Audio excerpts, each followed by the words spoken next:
Je suis avec Alexandra de l'Office de tourisme de Tarbes. Bonjour Alexandra. Bonjour. Est-ce que vous pouvez me raconter un petit peu l'origine de la ville de Tarbes?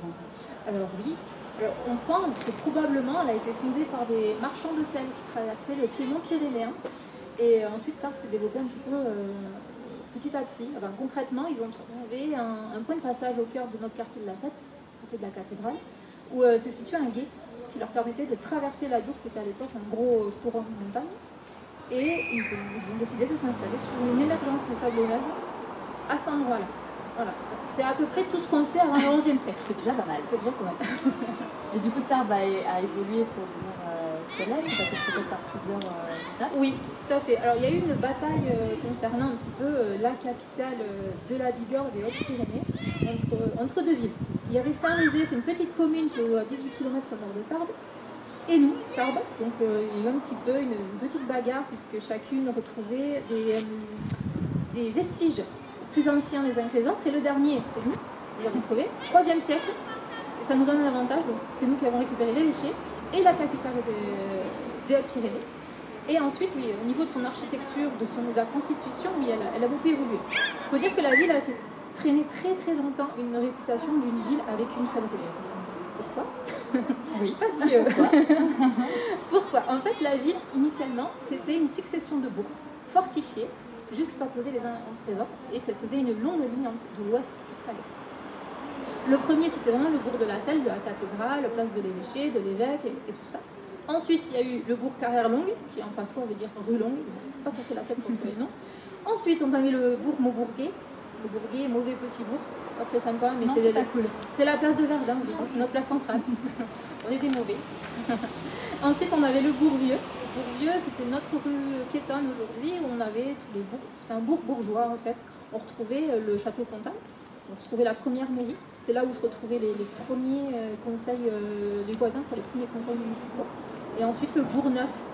C'était là où on trouve la mairie actuellement. C'est vraiment les principaux bourgs. Après, il y en a eu d'autres, mais vraiment, elle s'est constituée là-dessus, sur une ligne droite, et au fur et à mesure, elle s'est développée. Vers le sud, avec la création du Haras.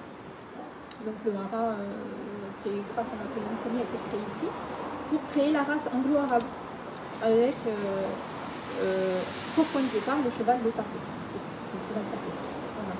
Et ce parc, là où nous sommes aussi, a permis le développement vers le sud. Petit à petit vers le sud avec Achille Fouly, qui était le ministre de Napoléon III, qui était amoureux des chevaux et amoureux des Pyrénées, qui a décidé de s'installer ici. Vraiment ici. Et est-ce que c'est la réunion justement de tous ces bourgs, cet assemblage qui a fait que Tarbes a pris un S, parce qu'on se posait la question tout à l'heure? Oui, tout à fait. Au XVIIe, XVIIIe siècle, la juxtaposition de tous ces bourgs, et au bout d'un moment, on a enlevé les fortifications. C'est devenu un ensemble. Et du coup, ils étaient plusieurs. Ils sont pas cassés. On a mis un S. Au pluriel. Tout va bien. Alexandra, est-ce qu'il y a des endroits incontournables à voir absolument ici à Tarbes? Oui. Vraiment, il y a un endroit incontournable à voir, c'est le Jardin Massé. Le Jardin Massé, c'est un magnifique parc qui fait 11 hectares. C'est idéal pour passer du temps en famille. Même tout seul, hein, c'est super sympa. Il y a des petits animaux en liberté, des pans, une petite ferme, un petit train, une buvette en plein milieu. C'est super ombragé, c'est vraiment génial. C'est vraiment un très beau parc. Il y a plein d'essences de plantes, de fleurs. En fait, quand le Placide Massé, le légateur en fait, du parc, c'était juste une petite zone où il avait construit quand même sa maison, hein, qui est actuellement le musée Massé. C'est une très belle tour. Et là, les municipalités ont ensuite apporté de l'espace, des terrains et continué l'œuvre de Placide Massé sur un beau parc à l'anglaise magnifique. Donc à noter quand on vient faire un petit séjour à Tarbes. Pour un séjour sur mesure, on peut contacter l'office de tourisme de Tarbes pour l'hébergement, les restaurants, toutes les bonnes adresses. Tarbes-tourisme.fr. C'est tout bon? C'est tout bon. Et bien ça marche. Merci beaucoup Alexandra. Avec plaisir. Bonjour Alexandra. Bonjour. Est-ce qu'il y a des balades sympas à faire à Tarbes? Vous avez parlé tout à l'heure de l'histoire, des origines, il y a des trucs sympas, des endroits incontournables de Tarbes. Est-ce qu'il y a des petits endroits pour se balader? Alors on a l'avantage à Tarbes, en plus de tous les parcs que nous avons, comme le Jardin Massé dont j'ai parlé tout à l'heure, ou le parc Chastelet où nous sommes, le parc de Bel-Air, on a l'avantage d'avoir tout un réseau de balades autour de Tarbes, qu'on appelle le Trait Vert, qui couvre Tarbes, mais aussi l'agglomération. Donc on est sur des distances qui vont de 5 à 22 km, entre forêt, campagne, un peu route, et vraiment bien aménagé, qu'on peut faire à pied, en vélo, en famille. C'est vraiment sympa. Donc, il y en a pour tout le monde. Et le Caminadour, alors le Caminadour c'est quoi? Alors le Caminadour, c'est vraiment une balade vraiment charmante qu'on peut faire à Tarbes. C'est un chemin aménagé, complètement arboré, qui longe la rive droite de la Dour, notre gros torrent de montagne, je trouve. C'est vraiment un long chemin où on va y croiser des riverains habitués, mais aussi des joggeurs, des kayakistes aussi, parce qu'il y a une école de canoë et kayak. C'est très prisé aussi pour la pêche également. Et en fait, c'est un chemin qui fait une dizaine de kilomètres entre deux lacs. Le lac de Sousse au sud et le lac de Bourg qui est au nord.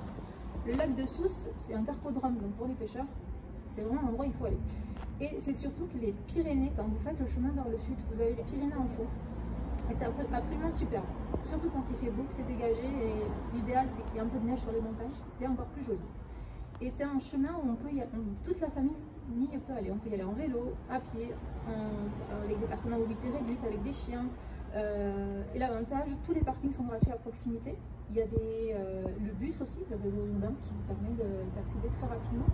Et vous avez des entrées un peu partout dans la ville. Donc si vous souhaitez faire qu'une partie le long de la Dour et aller sur notre nouveau quartier de l'Arsenal et découvrir le restaurant, le cinéma, c'est tout à fait faisable. C'est vraiment un super chemin à découvrir pour famille. Donc si on est super motivé, on peut faire les 11 km et demi. C'est ça, ouais. Et sinon, on peut s'arrêter avant. Exactement. Donc si les enfants commencent à râler parce que c'est un petit peu trop long, ou alors qu'on est un petit peu fatigué, c'est ça. Il y a des endroits pour pique-niquer. Il y a des tables de pique-nique. Il y a une aire de sport, une aire de sport pour les parcours sportifs, etc. Ouais. On a aussi une aire de jeu aussi pour les enfants. C'est vraiment. Alors j'ai cru comprendre qu'on pouvait aussi apprendre un petit peu la manière dont était construit le sentier, comprendre un petit peu comment respecter justement son environnement. Tout à fait. L'aménagement a vraiment été conçu pour sensibiliser au respect des milieux aquatiques par différents supports de communication, des guides, des panneaux et des différents moyens comme les corbeilles à papier, le bac à déchets sur les parkings, etc. Enfin, vraiment, c'est une zone classée Natura 2000 où on apprend beaucoup de choses tout en se baladant. Oui, il y a un endroit qui vous plaît le plus entre les deux lacs. Quand on va voir le lac de Sousse et les Pyrénées en fond, c'est la passion. The place to be. Exactement. L'endroit où il faut être absolument. Les itinéraires et les informations sont à retrouver sur un site internet? Oui, tout à fait. Sur le site de l'agglomération Tarbes-Lourdes-Pyrénées et en version papier à l'office de tourisme aussi, si pour les personnes qui veulent le récupérer. Ça marche. Donc le site aglo-tlp.fr et puis sinon on fait un coucou à Alexandra pour toutes les infos. Merci beaucoup. Avec plaisir. Et cette fois, on se dit au revoir. On se dit au revoir. Bonne fin de journée. Au revoir.